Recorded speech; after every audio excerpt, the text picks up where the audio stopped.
Après la prestation de serment du président de la transition, le général de brigade Brice Clotaire Olengi-Nguema, certains Gabonais n'ont pas hésité de donner leur avis. Là, pour le président de la transition. Voilà. La transition. C'est un beau frère. Le président, c'est mon beau-frère. Il n'y a pas de beau-frère. C'est un zébi. Voilà. Une zébi. C'est une zébi. C'est ma soeur. Les Gabonais sont venus très nombreux au niveau des scandales de la transition par la rénovation. Et ce qu'on sait, c'est que le général Oligui a d'abord mis Dieu au centre de l'homme. Et ça fait énormément de bien. Et en rappelant que le Gabon est un pays laïque. Dans une nouvelle page de son histoire, essayer de libérer la nation de son élève, pour revenir un peu à Msonga Gaya sur Alexis Flex, chef d'État, qui a eu son AVC en octobre 2018 et qui n'arrive plus véritablement à se déplacer, quand se déplace, on va le voir épuisé. Il fallait aujourd'hui que le pouvoir soit de quelqu'un qui a sa rigueur, parce qu'il incarne le pouvoir et que le pouvoir également, lorsqu'il est incarné par une personnalité telle qu'aujourd'hui le président de la transition, montre aux yeux déjà de la nation, aux yeux du peuple gabonais, mais aussi aux yeux des nations ennemies, que véritablement le Gabon siège parmi le concert des nations, que le Gabon a son mot à dire, que le Gabon peut défendre ses intérêts. Msonga Gaya donc montre véritablement dans une nouvelle page d'ouverture. Je le disais déjà, on a l'impression de revivre les années 90, désœuvré, alors même que c'est au moment de la retraite, on peut bénéficier de tout ce qu'on a donné à la nation. À ce moment-là, la nation nous le rend. Mais durant des années, ils ont dû battre le bitume pour réclamer leur pension. Aujourd'hui, le président s'engage dans... Je pourrais retenir ici, c'est le discours après sa prestation de serment, ce jour 4 septembre 2023. Dans ce discours, je retiendrai le passage, son soutien franc à l'endroit de l'école gabonaise. La jeunesse, comme disait Frère Omar Bongo, était sacrée. Elle est sacrée aux yeux de l'actuelle équipe qui est dirigée par le président de cette transition, Oligui Nguema. Ce matin, lors de son propos, nous avions retenu qu'il a mis l'accent sur cette jeunesse qui est sacrée. En ramenant, vous conviendrez avec moi que la bourse, les enfants n'avaient plus de bourse. Voilà, cette bourse va revenir et nos enfants vont reprendre langue avec leurs études parce que ça faisait partie des éléments qui faisaient obstacle à leur réussite. Troisièmement, je voudrais maintenant en même temps intervenir sur un aspect social. Au regard de tout ce qui est fait politiquement, au regard de tous les actes posés par la transition, la partie adverse, notamment mon père, mon oncle, mon grand frère, parce que je suis un Bantou. Un Bantou a une diversité culturelle. Le professeur Ondosa, professeur fait comme les autres,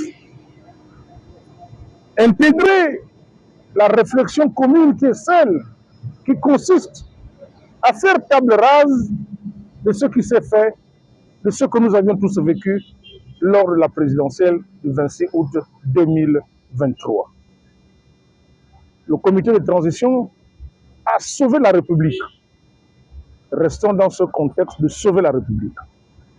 Aujourd'hui, il a prêté serment. Faites table rase. L'élection a été annulée. Revenez à la case de départ. Intégrez tout le groupe pour que, ensemble, nous puissions préparer les échéances futures. C'est ça l'objectif.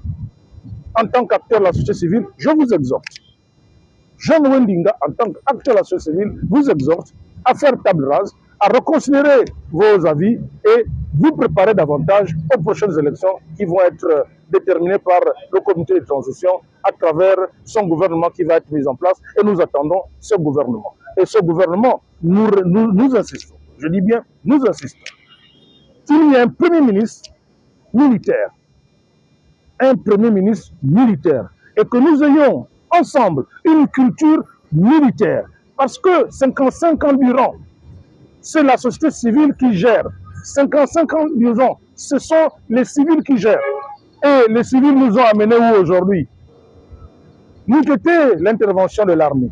Donc, pour notre part, nous souhaitons qu'un premier ministre militaire soit responsabilisé et autour de lui, il verra 50%, 50% qu'il prendra pour constituer ce gouvernement de transition.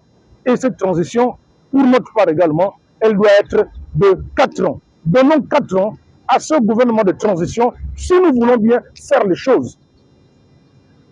Parce que les uns, vous souhaiterez que la transition se fasse en 2 ans. D'autres souhaiteraient que la transition se fasse un peu en 3 ans. Mais regardez un peu le chantier qu'il y a en ce moment. C'est un chantier vaste. Et comme c'est un chantier vaste, et le président de la transition tient à ce qu'il ait des résultats, alors nous nous prononçons pour une durée de transition de 4 ans. En 4 ans, lorsqu'il passera le flambeau à la société civile, vous verrez que les résultats seront très satisfaisants et le peuple gabonais sortira vainqueur. Je viens ce soir adresser mes félicitations au général président Oligui Nguema Brice, qui aujourd'hui vient libérer la femme gabonaise que nous sommes.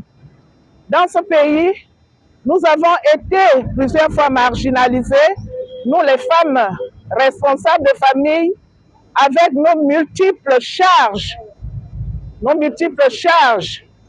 Aujourd'hui, nous sommes très contentes et nous osons espérer que ça va changer. En tant que mère, ce que je peux dire à la population gabonaise, c'est de donner un peu de temps à ce monsieur pour qu'il remette les choses dans l'ordre. Que le temps de la transition ne soit pas très courte, comme certains peuvent le croire. Parce que pour bâtir une maison, il faut du temps. Femmes responsables de famille que nous sommes, nous espérons que bâtir une maison, en 3 ans, nous pouvons rentrer dans cette maison-là. Nous venons encore remercier le général président Oligui pour l'acte qu'ils ont commis avec ses confrères. Que Dieu puisse les bénir. Nous allons rentrer, peut-être, nous ne savons pas. Moi, je dis merci à Dieu parce que j'ai vu ce jour la libération de notre pays. Nous avons été étouffés, nous les femmes. Nous sommes des pères, nous sommes des mères, nous sommes tout. Aujourd'hui, nous pouvons parler. Nous pouvons parler et dire à ces hommes qui abandonnent leurs enfants que ce n'est pas un bon chemin. Aujourd'hui, nous voyons notre président qui est du Wellington et du Haut-Ogoué. Si son père l'avait abandonné, est-ce qu'il serait content aujourd'hui? Homme gabonais, n'abandonnez plus vos enfants. Ça, c'est un cri d'une maman. Nous avons subi cela. Nous avons subi des humiliations. Monsieur le Président, nous vous bénissons, nous vous disons merci et nous osons espérer que dans ce Gabon, les choses vont changer. Je reconnais que les votes ont été truqués et que c'est le professeur Albert Ondossa qui a gagné.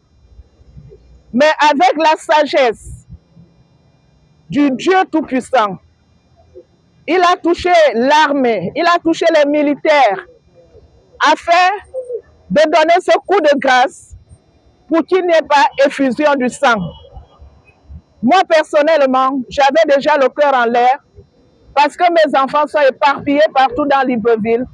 Qu'est-ce que je serais devenu aujourd'hui si on me disait que l'armée a tiré sur mon enfant?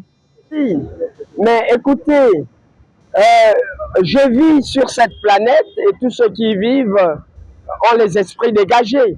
Je ne peux qu'avoir un sentiment de satisfaction en tant qu'opposant historique, ayant voté le président élu des Gabonais, donc en la personne du président Albert Ondossa, que je salue au passage, qui a mérité le suffrage universel, ça il faut le dire, et dont le parti au pouvoir, l'ancien parti au pouvoir, qui a voulu voler une fois de plus le vote des Gabonais.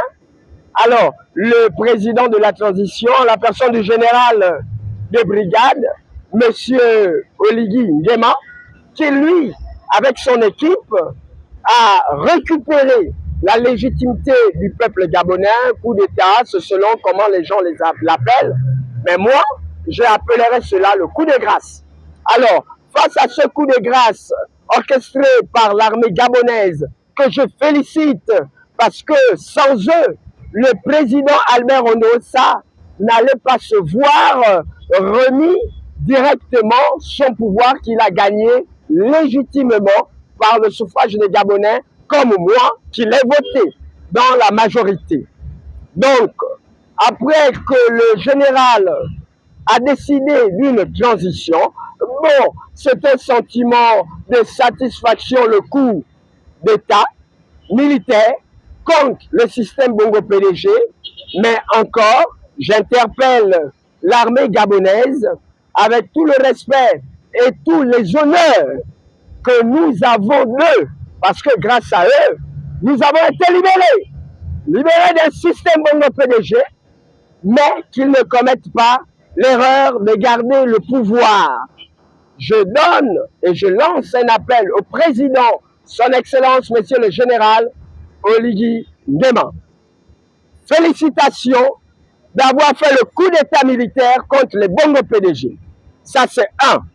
Le Gabon, par ma voix, vous sont reconnaissants. Deux, en tant qu'aujourd'hui président de la transition, le plus tôt sera le mieux de restituer le pouvoir aux civils tout en pensant au président élu des Gabonais en la personne du professeur Albert Ondossa. Ça, c'est deux. Et troisièmement, pour terminer, je dirais tout simplement, tous les profiteurs situationnistes derrière le général de brigade, président de transition, n'induisez pas en erreur les militaires. Ils ont déjà assez fait pour le peuple gabonais. Laissez-les sortir avec brio de cette transition en remettant le pouvoir aux civils. Ce que je dis n'engage que moi. Je le dis tout en assumant mes propos jusqu'aux conséquences. Il convient de noter que le président de la transition a promis libérer les prisonniers d'opinion, révision de la Constitution et retour de la bourse d'État en faisant un clin d'œil aux retraités pour le bien-être social.